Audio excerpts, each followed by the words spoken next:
السلام علیکم ورحمۃ اللہ تعالی وبرکاتہ. الحمد للہ وحدہ والصلاة والسلام علی من لا نبی بعدہ. اللہم یا مفتح الابواب ویا مسبب الاسباب ویا دلیل الحائرین توکلت علیک یا رب العالمین وأفوض أمري إلى الله إن الله بصير بالعباد. أما بعد فأعوذ بالله من الشيطان الرجيم. بسم الله الرحمن الرحيم. النبي أولى بالمؤمنين من أنفسهم. صدق الله العظيم وصدق رسوله النبی الامین الکریم. سب تعریفیں اس پاک پروردگار کے لیے جس نے ہم سب کو اس بابرکت سالانہ عرس کی تقریب کے سلسلے میں اس عظیم الشان اجتماع میں حاضر ہونے کی توفیق عطا فرمائی، اور بے شمار درود و سلام سید المرسلین خاتم النبیین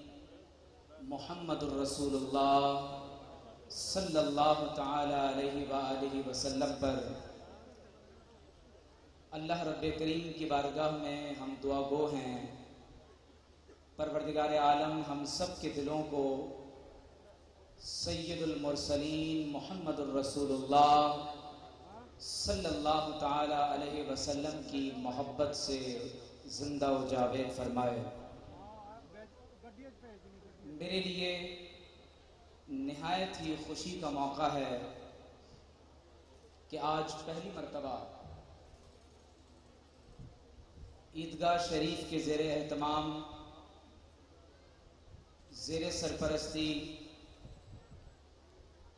عالمی مبلغ اسلام اور سیاح عالم حضرت قبلہ صاحبزادہ حسان حسیب الرحمن دامت برکاتہم العالیہ اور حضرت قبلہ عالم پیر طریقت رہبر شریعت حضرت قبلہ پیر نقیب الرحمن دامت برکاتہم العالیہ کی دعوت پر اس اجتماع میں حاضر ہونا نصیب ہوا۔ یاد رکھیں کہ یہ مشائخ نقشبند کی خانقاہ ہے، جن کا خاصہ یہ ہے کہ وہ اپنی توجہ اور نگاہ ناز سے زنگ آلود قلب و نظر کو جلا بخش کر اللہ کے بندوں پر، ان کے دلوں پر اللہ کا اسم اعظم نقش کر دیتے ہیں۔ اسی لیے مشائخ نقشبند کو نقشبند کہا جاتا ہے کہ جو ان کی مجلس میں آتا ہے، ان کی صحبت کو اختیار کرتا ہے، اللہ اللہ کرتا ہے، اللہ تبارک و تعالی ان کی نسبت کے طفیل اپنے اسم اعظم کو ان دلوں پر نقش کر دیتا ہے۔ اور یہ نسبت حضرت مجدد الفسانی سے، حضرت بابا سماسی سے، حضرت عبد الخالق غجدوانی سے، حضرت خواجہ نقشبند بخاری سے ہو کر حضرت امام جعفر صادق تک، حضرت قاسم بن محمد بن ابی بکر تک اور حضرت سیدنا صدیق اکبر تک پہنچتی ہے، اور حضور علیہ السلام کی بارگاہ تک اس سلسلے کو لے جانے والی ذات حضور سیدنا صدیق اکبر رضی اللہ تعالی عنہ کی ذات اقدس ہے۔ لہذا یہ سلسلۃ الذہب، یہ گولڈن چین، یہ سنہری زنجیر، اس کی کڑی میں جو شخص بھی بندھ جاتا ہے، اللہ تبارک و تعالی اپنے اسم اعظم کی برکت سے اسے دلوں کی زندگی عطا فرما دیتا ہے۔ میں کوشش کروں گا کہ مختصر وقت میں چند ایک گزارشات اس کانفرنس کے عنوان کے حوالے سے آپ تمام احباب کی خدمت میں پیش کر کے اپنی گفتگو کو مکمل کروں۔ ہم جس دور سے گزر رہے ہیں یہ فتن اور آزمائش کا دور ہے، یہ ڈس انفارمیشن، ڈسیپشن اور ایک ایسے دجل و فریب کا دور ہے جس میں اپنے ایمان کو سلامت رکھنا اور ایمان کے ساتھ اس دنیا سے گزر جانا یقیناً یہی دنیا اور آخرت کی کامیابی کی سب سے بڑی دلیل ہے۔ اور جو لوگ ایسے دور میں اللہ اللہ کر رہے ہوں تو انہیں یہ بات سمجھنی چاہیے کہ حضور علیہ الصلوۃ والسلام نے فرمایا لا تقوم الساعة على الارض حتى لا يقال على الارض اللہ اللہ، فرمایا جب تک زمین پر اللہ اللہ ہوتی رہے گی، فرمایا قیامت برپا نہیں ہوگی، قیامت برپا نہیں ہوگی۔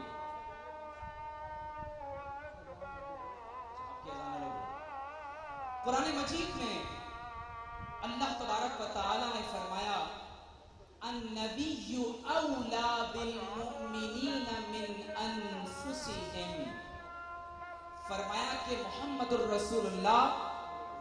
صلی اللہ تعالی علیہ وسلم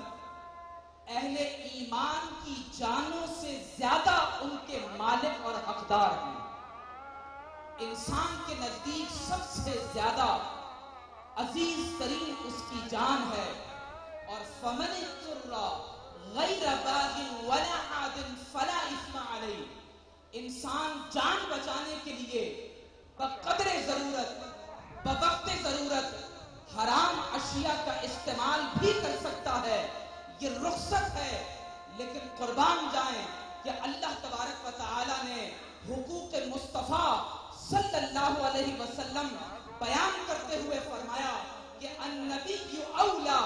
بالمؤمنین من انفسہم، کہ تمہاری جانوں کا حق تم پر ضرور ہے،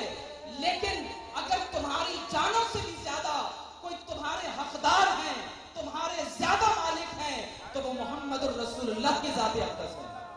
صلی اللہ علیہ وسلم، وہ حضور علیہ السلام کی ذات اقدس ہے۔ صحابہ کرام رضوان اللہ تعالی علیہ مجمعین، جب ان کی سیرت طیبہ کا مطالعہ کیا جاتا ہے تو معلوم یہ ہوتا ہے کہ کس طرح سے انہوں نے فدا کا ابی و امی یا رسول اللہ صلی اللہ علیہ وسلم کا درست معنی میں تمام اہل ایمان کو مفہوم سمجھایا ہے۔ حضرت سیدنا حسان بن ثابت رضی اللہ تعالی عنہ اپنے ایک قصیدے میں، اس کے ایک شعر میں ارشاد فرماتے ہیں کہ فَإِنَّ أَبِي وَوَالِدَهُ وَعِرْضِي لِعِرْضِ مُحَمَّدٍ مِّنْكُمْ وِقَاءُ، فرماتے ہیں کہ یا رسول اللہ، بے شک میں، میرا باپ اور میری ماں اور میری عزت، یہ سب کچھ آپ کی ناموس اور حرمت کے لیے ڈھال بن جائے۔ میں چند ایک مثالیں صحابہ کرام کی زندگی سے آپ کو پیش کروں کہ اللہ تبارک و تعالی نے کس طرح سے اہل ایمان کو وہ جذبہ عطا فرمایا کہ صحابہ کی زندگی سے یہ مثال سمجھ کر ہمیں معلوم ہوتا ہے کہ جانے رسول پر، قدم رسول پر اپنے آپ کو فدا کرنے کا کیا مطلب ہے۔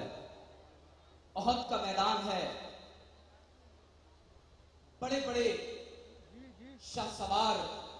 حضور علیہ السلام کے گرد سے دور ہو گئے، حملے کی بڑی شدت ہے۔ ایسے وقت میں حضور علیہ السلام نے اعلان فرمایا من یبیع لنا نفسہ، فرمایا کون ہے جو آج مجھ پر اپنی جان کو فدا کر دے، آج مجھ پر اپنی جان کو قربان کر دے۔ ان اللہ اشتری من المؤمنین انفسهم واموالهم بان لهم الجنہ، تو حدیث شریف میں آتا ہے کہ حضرت زیاد بن سکن رضی اللہ تعالی عنہ کھڑے ہو گئے، عرض کی یا رسول اللہ، میں آپ کے قدموں پر اپنی جان کو فدا کرتا ہوں۔ اب آپ اندازہ کیجئے کہ غزوہ احد میں جب چند جانثار صحابہ حضور علیہ السلام کے گرد حلقہ بنا کر کھڑے ہیں، دشمن کے تیروں کا، دشمن کے نیزوں کا، دشمن کی تلواروں کا صرف ایک ہی محور اور مرکز ہے، اور وہ نعوذ باللہ حضور علیہ السلام کی ذات اقدس ہے۔ حضرت زیاد بن سکن اپنے سینے پر تلوار کے، نیزوں کے اور تیروں کے زخم برداشت کرتے ہیں، جب زخموں سے چور ہو کر نیچے گر گئے اور کوئی پانی پلانے والا قریب پہنچا، زندگی کی آخری رمق باقی تھی، کہا کہ میری آخری تمنا یہ ہے کہ جان نکلتے وقت میرا سر محمد الرسول اللہ کے قدموں میں ہو۔ کہا کہ حضور تک میرا یہ پیغام پہنچا دیا جائے۔ تو حدیث شریف میں آتا ہے کہ قربان جائیں، حضور علیہ السلام نے فرمایا ادنو منی، فرمایا کہ اے زیاد میرے قریب ہو جاؤ۔ حدیث میں آتا ہے کہ حضرت زیاد ان زخموں سے چور چلتے ہوئے آگے پہنچے اور حضور علیہ السلام کے قدموں کو اپنا تکیہ بنا لیا اور آقا علیہ السلام کے قدمین شریفین میں اپنی جان قربان کر دی، اپنی جان کو قربان کر دیا۔ غزوہ احد کے ہی ایک اور عظیم الشان شہید ہیں حضرت عبداللہ بن عمرو بن حرام رضی اللہ تعالیٰ عنہ. حضرت جابر بن عبداللہ کے والد ہیں. عالم یہ ہے کہ جب غزوہ احد میں اپنے آپ کو حضور کے نام پر فدا کر دیا اور آپ کے جسم مبارک کا مسئلہ کیا گیا, آپ کے بازو کاٹے گئے, ناک کو کاٹا گیا, کان کاٹے گئے, لبہائے مبارک کو نقصان پہنچایا گیا. جب آپ کے بیٹے جابر بن عبداللہ آپ کے قریب پہنچے تو چہرے مبارک پر پردہ تھا, رونے لگے تو حضور علیہ الصلوۃ والسلام نے جو ارشاد فرمایا, دل حضور کی محبت میں تڑپ اٹھتا ہے. حضور علیہ الصلوۃ والسلام نے جب اپنے غلام کی یہ حالت دیکھی تو فرمایا کہ اے لوگو, تم حضرت عبداللہ بن حرام پر روتے ہو, ما زالت الملائکۃ